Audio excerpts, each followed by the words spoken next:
Maintenant, on va entamer les échanges. Je vais vous partager des informations maintenant sur les champs de tokens de paiement qui sont utilisés dans l'ISO 8583 et dans l'ISO 20022. D'accord? Il faut savoir qu'il y a des champs existants déjà qui sont utilisés, on va dire, dans la tokenisation du paiement au niveau de l'ISO, tandis qu'il y a de nouveaux champs qui ont été introduits spécifiquement pour les réseaux de paiement.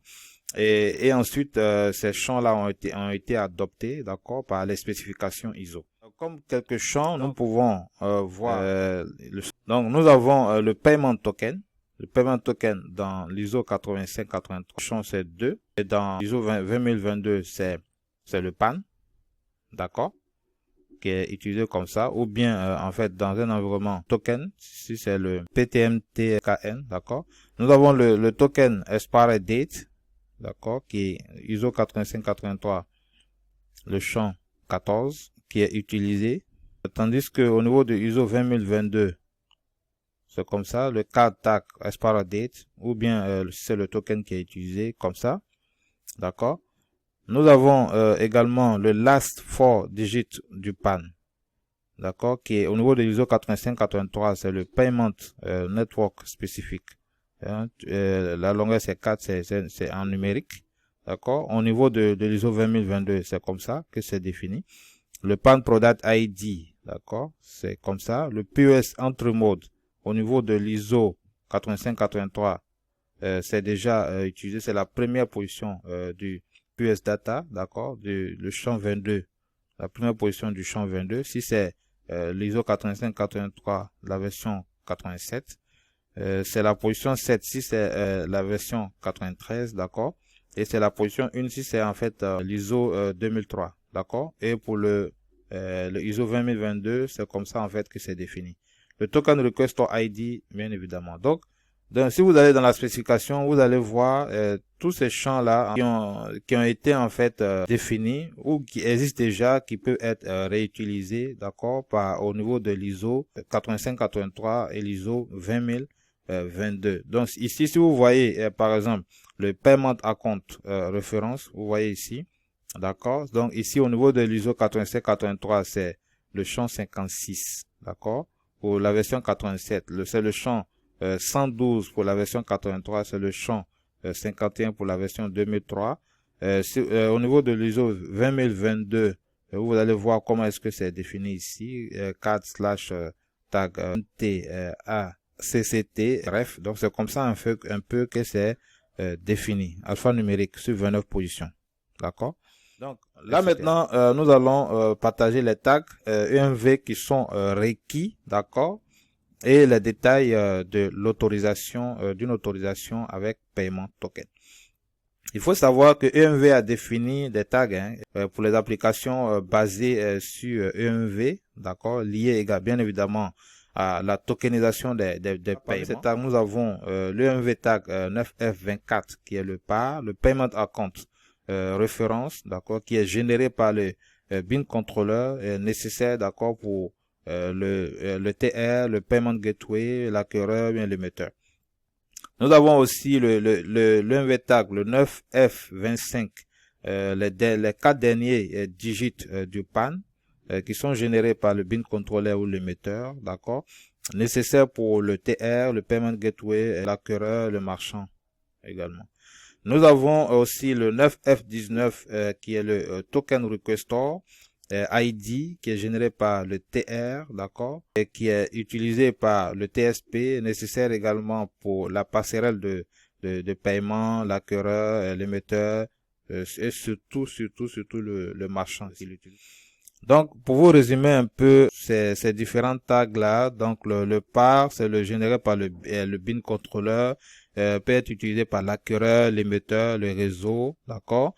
Et dans le flux de transactions, c'est à la création du jeton qui peut être utilisé et même lors de l'autorisation de paiement. 9F25, les 4 derniers digits du PAN générés par le BIN controller et utilisé spécifiquement surtout par le marchand, d'accord, qui est utilisé lors de l'autorisation de paiement.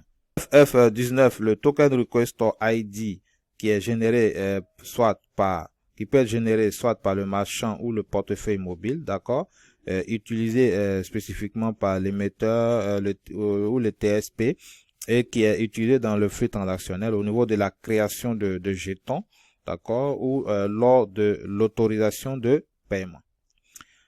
Et comme aperçu au niveau de l'autorisation, ce qu'il faut noter par là, c'est que les exigences d'implémentation peuvent varier en fonction du programme de jetons.